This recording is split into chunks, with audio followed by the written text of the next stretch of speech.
Nah, jadi sekarang vaping itu udah gak mahal lagi. Oh, udah mahal lagi? Yes, mulai dari yang terkecil seperti ini dengan bagaimana menikmatinya sama dengan rokok, itu hanya device-nya 150.000 doang kita udah bisa nge-vape. Ini untuk beginner atau gimana? No, jadi di dalam vape itu filosofinya bukan beginner, advance atau expert, veteran gitu, enggak. Jadi ibarat kita, Bro Eko kan pernah belajar nyetir mobil nih.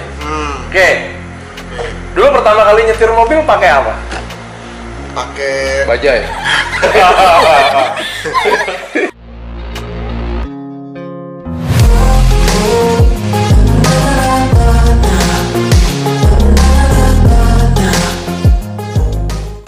Kita berada di daerah BSD. Ini jalan kelupatnya Bumi Serpong Damai ya. Di sebelah kanan saya ini ada salah satu bisnis yang mungkin lebih cenderung digilai oleh kaula muda. Nah, kaula muda sudah cukup familiar dengan namanya ini. Ini vape, ya. Ini vape, yaitu rokok elektrik, yang mana sekarang sudah cukup banyak, sudah menjamur. Nah, kita mau ngobrol ini langsung sama si pemiliknya. Ya, pemiliknya ini konon katanya ini sudah berbisnis vape ini sudah cukup lama di wilayah BSD dan sekitar. Dan ini juga kita ingin tahu ya mengenai potensi bisnis vape itu sejauh apa, baik dari keuntungannya, termasuk apa saja yang ditawarkan oleh vape bandits dalam ini. Oke ya, nanti kita akan ketemu di dalam sama yang punya.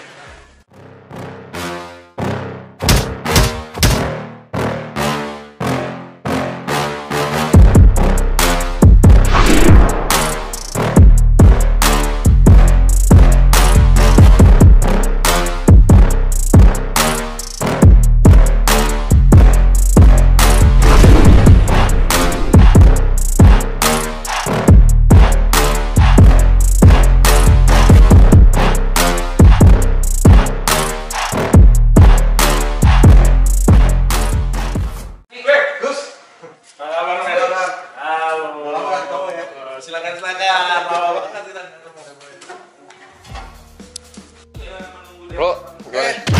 Kabar? Apa kabar, brother? Di mana Gus? Lu masih jualan vape di apa itu yang alun-alun ya? Alun-alun BSD. Dulu di BSD Junction. BSD Junction ya. Nah, itu dari situ. Gue kenal dia. Nah, sampai sekarang nih lama-lama nih berkembang men.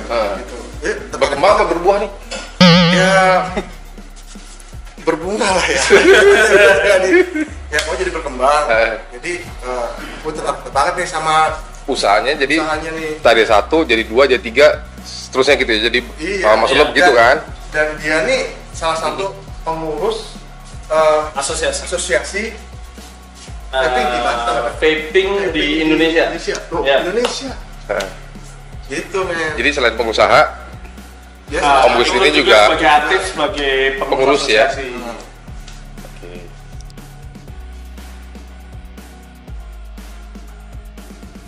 Om Gusti ini dia salah satu pengusaha vape yang kita mau korek lebih lanjut, lebih dalam lagi.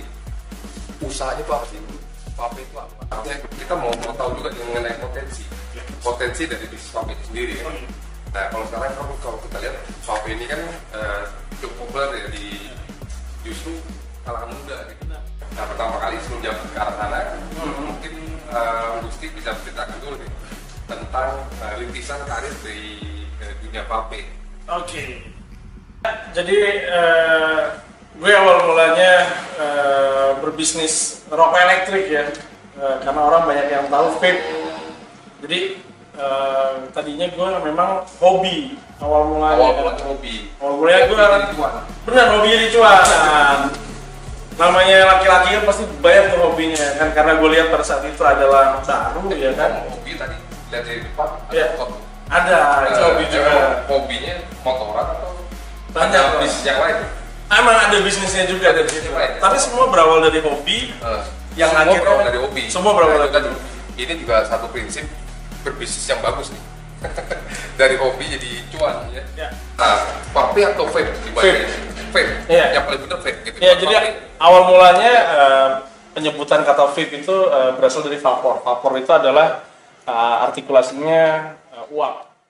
Jadi orang itu mengenal semua secara masif di Indonesia itu 2014. Walaupun sebelum 2014 itu ada peredaran sedikit-sedikit yang rokok elektrik, dulu nyebutnya masih rokok elektrik. Itu mungkin di bawah tahun 2010 mungkin orang sudah banyak di Indonesia yang mengenal. Cuman karena secara masif dikemas oleh community besar di beberapa negara maju dan akhirnya dibikin hype dengan gaya anak sebagai lifestyle. Anak muda nggak mungkin lah kalau ditawarin segala sesuatu dengan ini bagus loh untuk tubuh apa segala. Wah, itu jorok banget bro, gitu ya kan? Nggak gitu ya kan? Nah, ternyata dari lifestyle tersebut ya kan, karena euforianya mengenal baru banget, terus booming, hype. Di balik itu ternyata ada sesuatu yang kita nggak tahu. Ternyata pada saat kita pelajari semua, impact-nya adalah ini lebih bagus daripada konvensional sigaret yang dibakar. Yang dibakar. Sebenarnya Kosol yang dibakar mungkin ribetnya masih ada. Benar. Jadi sebenarnya tapi bukan itu juga ini. Bukan itu juga. Jadi kita nggak menyerang industri tertentu gitu ya kan. Karena bahkan sampai sekarang akhirnya industri rokok konvensional pun sudah melirik industri ini. Iya. Sekarang ini saya berbicara di tanggal 19 ya. Tanggal 19 ya kan, Maret 2022. Oke. Bahkan ada beberapa perusahaan rokok sudah memesan pita cukai rokok elektrik dan sudah siap prepare launching untuk produk barunya. Perusahaan rokok ini. Nah, dari sini kita bisa tahu dari awal mulanya pemerintah Indonesia menerima industri ini dengan sangat terbuka. Berarti pertanyaan kalian tentang sehat apa tidak sehatnya itu sudah terbukti. Bahkan pemerintah Indonesia sendiri melihat dari beberapa pemerintah negara-negara lain yang sangat mendukung industri rokok elektrik tersebut. Salah satunya adalah Inggris. Bahkan di Inggris sendiri, bila mana ada orang hamil yang tadinya merokok dianjurkan untuk nge-vape sama pemerintahnya. Iya gitu. Kalau mereka adalah citizen atau warga negara, bahkan sampai ada programnya gitu. Dan yang tadinya rokok sudah tidak boleh beriklan lagi di televisi, di ban ya kan. Sekarang rokok elektrik boleh, tapi jamnya ada jam tertentu gitu. Nah, kita sekarang udah mengetahui ya kan bahwa teknologi itu sudah tidak bisa dihindari lagi. Karena industri ini lahir dari sektor UMKM yang tadinya bukan dengan pemilik capital besar gitu ya kan, yang bermain akhirnya bisa melegalkan dengan pemerintah gitu. Justru malah ini dari sektor ekonomi kecil yang akhirnya kecil, middle. No. Dari kecil kita bermain pada saat itu. Bagaimana cara berjuang ya kan untuk melegalkan industri ini, kita semua by data. Oke. Gak mungkin negara Indonesia ini besar mau dengar apa kata anak-anak muda yang ngehe ini, kayak kopi ngehe ini ya kan ya. Ngehe tapi pinter gitu ya kan, ngehe tapi bener gitu ya. Ngehe tapi bener, ngehe tapi pinter. Kalau kita bicara konotasinya di intonasi berbeda, ngehe banget nih. Nah, beda lagi. Berarti ada pergeseran artikulasi itu ya. Apa seperti ya benar, bahasa gaul ya, selang gitu ya kan. Nah, jadi pada saat itu ini semua kaget dari sektor industri kecil itu bisa melegalkan industri ini ke pemerintah tanpa adanya bau-bau politik dan bau-bau siraman-siraman rohani. Bukan siraman. Ini benar-benar murni ya. Iya, ini benar-benar murni. Nah, makanya kita terima kasih juga sama pemerintah sekarang ya kan, kebetulan juga tadinya sudah mau di-ban.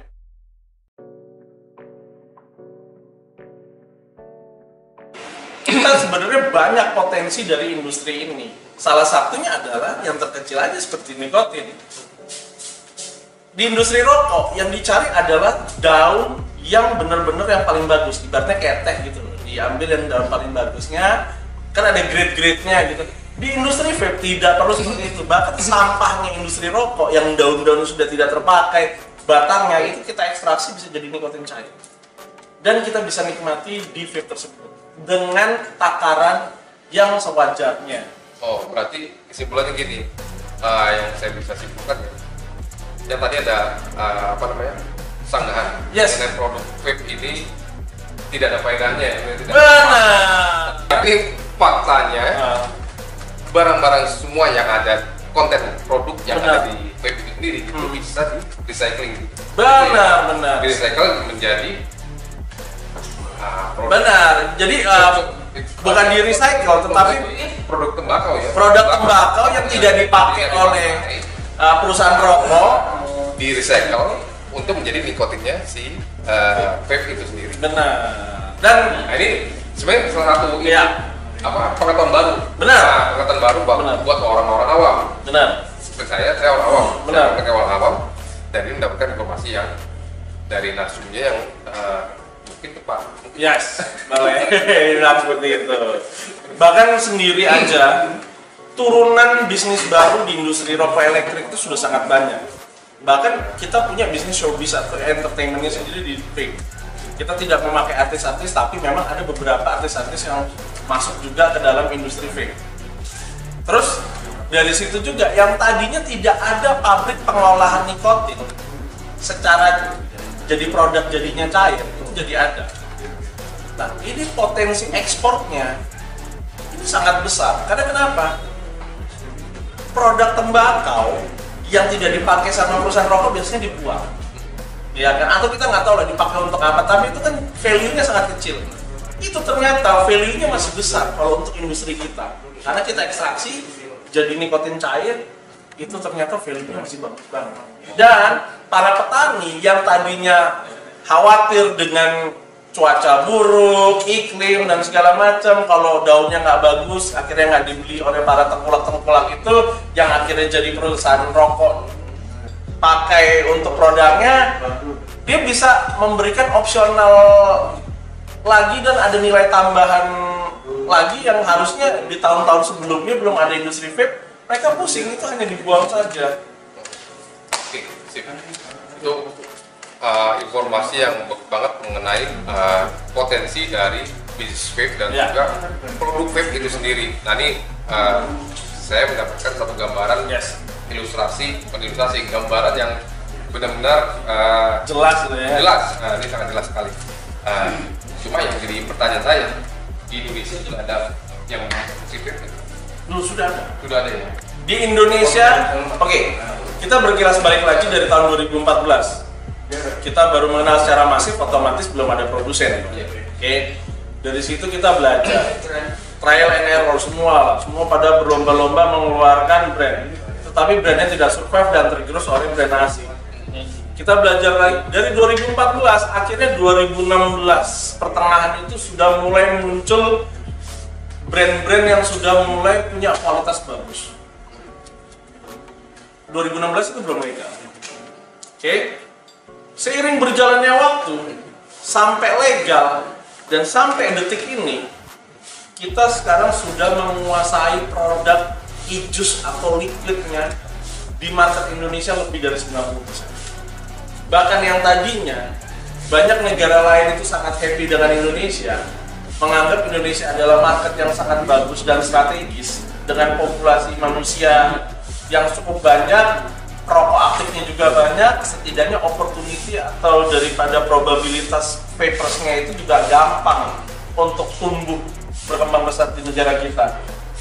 Akhirnya sekarang kalah dengan produk lokal atau dalam negerinya sendiri. Ingat, bahkan pendapatan pita cukai dari rokok elektrik itu menyentuh ratusan M per tahunnya. Dari 2018 tutup buku di 2019, 2020, 2021, 2022 organic growth-nya selalu ada peningkatan, bahkan dengan adanya pandemi ternyata oke. Nah, ini berarti industri sangat diterima.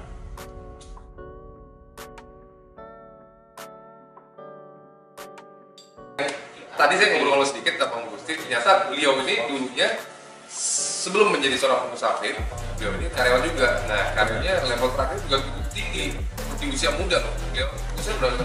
Nah, saya 35. Oh, usia 35 sudah memiliki usaha yang lumayan besar, mungkin lumayan besar. Dan dulu pun itu levelnya udah cukup tinggi ya, udah general manager ya. Ya di level manager lah. Iya, manager. Para divisi. Para divisi. Nah, seperti tadi meninggalkan itu semua sebagai seorang profesional dan sekarang berbisnis vape 8 tahun pula. Nah, ini bukan waktu yang sebentar untuk sebagai seorang pengusaha bertemakan UMKM. Dulu terakhir jabatan itu saya berhenti di 27. Sejak 7 tahun meninggalkan rumah dan sekarang bergerak di bidang usaha retail. Awal mulai produk retail. Dan sekarang sudah cukup sukses di dunianya di dunia vape. Ini juga kita mau tahu juga nih buat yang luar sana yang berbisnis vape apa aja kira-kira. Oke, sebenarnya gue pengen ngasih tahu dulu ya, jangan terlalu didisklaim kalau bisnis vape itu sangat menjanjikan banget gitu, tapi semua bisnis itu bagus. Memang vape itu ada potensinya, cuman kembali lagi, kayak gue juga dulu punya gue punya coffee shop gitu, ya kan? Karena gue nggak punya passion, karena gue nggak hobi, hanya ikut-ikutan uang, gue bangkrut. Nah itu dia tuh, ini kalimat yang paling tepat mendeskripsi seperti ya tadi. Iya, benar. Jangan ikut-ikutan kalau kamu bangkrut. Nah gitu, makanya mandiri, independen, percaya diri, fokus. Benar ya, benar. Itu dia 4 poin yang harus dilakukan untuk menjadi seorang pengusaha. Benar. Bahkan kalau boleh dibilang pada saat gue bangun pada saat gue bangun bisnis gue di bidang vape pertama kalinya adalah di sektor retail di 2014. Akhirnya pada saat itu gue sedikit punya uang nih. Akhirnya gue bikin coffee shop yang cukup proper. Bahkan coffee shopnya sendiri kalau mau dibilang sama coffee shop sekarang, gue punya mesin yang cukup bagus, gue punya grinder walaupun gue nggak roasting, ada live musik, ada mesin dot yang besar yang sangat bagus, luas tempatnya, indoor gitu, dingin ya, bahkan ada perlengkapan kayak dart game khusus untuk lo main di situ. kurang mewah apa gitu ya kan, bahkan proper semua daripada peralatan kopinya sampai barnya, bahkan dulu menu gue punya menu western sama menu biasa. Dan ternyata karena gue nggak ada passion, gue cuma ikut-ikutan doang. Walaupun yang namanya usaha kita nggak mungkin dong salah-salah, kita udah pakai strategi bisnis dan segala macam, kuncinya itu ada di passion. Lu nggak punya passion, otomatis lu nggak punya pengalaman. Walaupun lu bukan sebagai pelaku bisnisnya, lu sudah punya passion, pasti lu punya pengalaman di industri itu. Walaupun lu sebagai konsumen, bener dong. Tapi kalau lu tidak punya passion, lu hanya ikut-ikutan aja, selesai. Hasrat tidak menjadikan hobi. Nah itu kuncinya di situ. Biasanya kunci passion itu ya karena fokus. Benar. Fokus di satu bidang. Tanpa disadari kita fokus. Bukan fokus yang tersiksa. Karena happy. Dengan semangat kan. Benar. Satu hal lagi nih yang kita mau tanyakan, awal mulanya berbisnis vape ini modalnya ada berapa?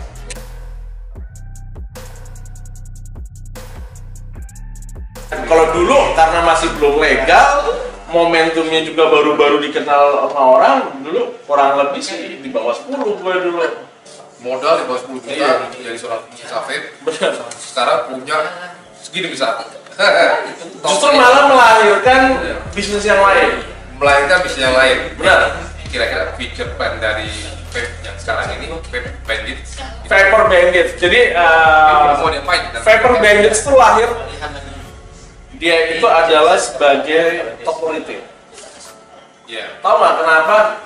Pasti semua orang itu kadang-kadang di Indonesia tuh inginnya menjadi hulu, menjadi hulu, menjadi hulu, menjadi hulu. Kenapa dia nggak mau menjadi hilir? Dianggapnya adalah hilir adalah buangan atau sektor terendah. Padahal sebenarnya stigma tersebut salah. Kenapa gua mau ada di hilir? Karena gua mau ketemu orang dan gua mengajak orang tersebut untuk bisa mengerti industri ini dan bisa menerima industri ini dengan benar, informasinya dengan lengkap. Karena kebetulan gue sangat mencintai industri gue sendiri. Dari kalau gue ada di hulu, gue nggak mungkin untuk ketemu banyak orang seperti konsumen gue langsung. Karena konsumen gue pasti adalah karena B2B, karena bisnis to bisnis ya kan, tidak B2C. Makanya dengan gue hobi, dengan adanya passion itu, gue mau ketemu orang-orang konsumen gue yang belum mengerti. Gue akan jelasin sama seperti yang malam ini gue jelasin dulu.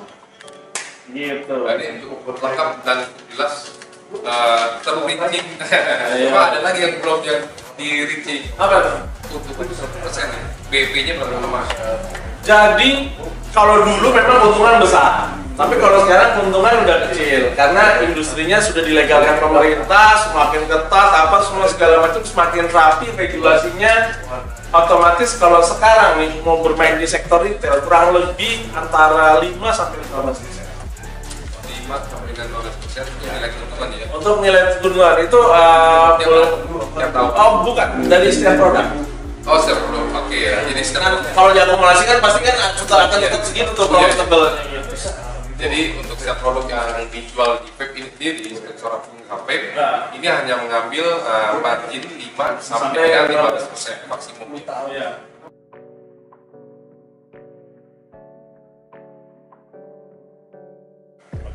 Oke, jadi vape itu sesuai dengan kebutuhan. Bukan dia dari device terkecil itu adalah pemula atau dia expert gitu, tidak.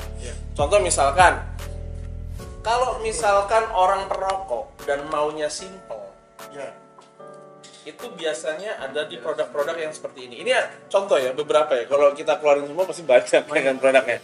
Nah, jadi produk tersebut diciptakan satu secara ekonomis, dia itu gampang dibeli sama orang karena tidak terlalu mahal ya kan. Terus dia compact. Oke. Ya, terus lalu dia bisa dibawa kemana-mana dengan mudah.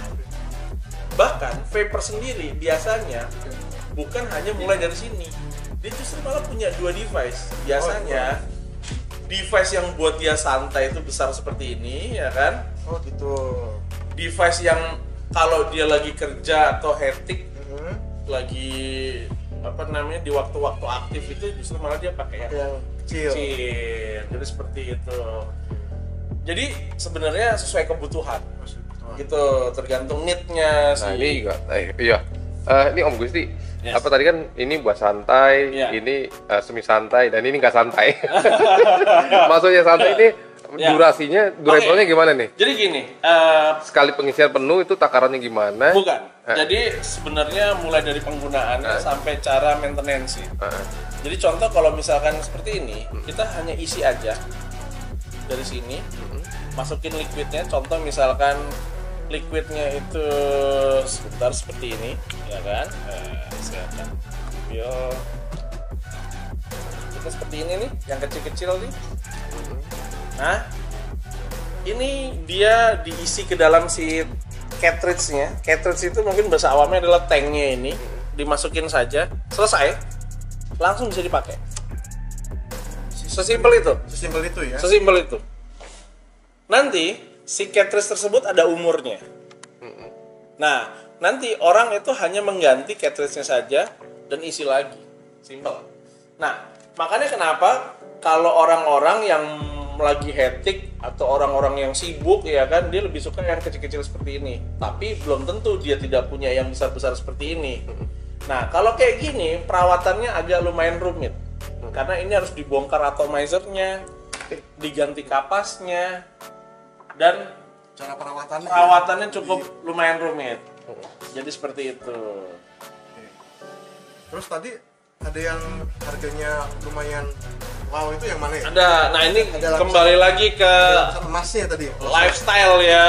Ah. Jatuhnya mungkin ke collectible item gitu. Oh, gitu. Nah, ini contoh seperti ini. Oh, ini kayak bahan Itu- keramik ya. Ini adalah stainless wood. Nah, ini saya ada nih contoh kayu mentahnya. Ini kayu mentahnya, percaya nggak percaya, saya Ini beli kayu dari negara yang sekarang lagi perang, Kayu mentah, Ukraine. Ukraine. Dari Kiev dulu Oh, Kiev. saya ambilnya. Kebetulan teman saya. Ini kayu nih. Ya, dia itu pengrajin kayu yang di stabilize. Makanya oke. disebutnya stabilized wood atau singkat step wood. Nah, step wood ini itu diambil dari beberapa jenis kayu. Dan akhirnya ini kita beli dari pengrajin kayu, kita kirim ke pengrajin vaping yang handmade, baru jadinya seperti ini. Oh, handmade. Ya, jadi ini jatuhnya udah collectible item, bukan mass pro ya. Customize. Yes. Nah, makanya harganya lumayan mahal. Oh, oke. Dan bahkan dia diproduksi per tahunnya sendiri mungkin kurang lebih nggak sampai 10. Berarti ini limited edition ya? Sangat limited edition gitu. Nah, kebetulan ini pengrajinnya adalah orang Indonesia Orang Indonesia. yang tadinya dia tidak menahu tentang dunia vape, ternyata dia punya ide brilian, cemerlang, akhirnya konsumennya hampir 95% orang luar. Berarti ini hitungannya seni ya? Seni, benar, seni. Dan ini digadang-gadang jenis yang saya pegang ini namanya Murdoch Syndicate. Namanya. Murdoch sini, tipenya Murdoch Syndicate, tetapi by R&V Design. Oh, arang.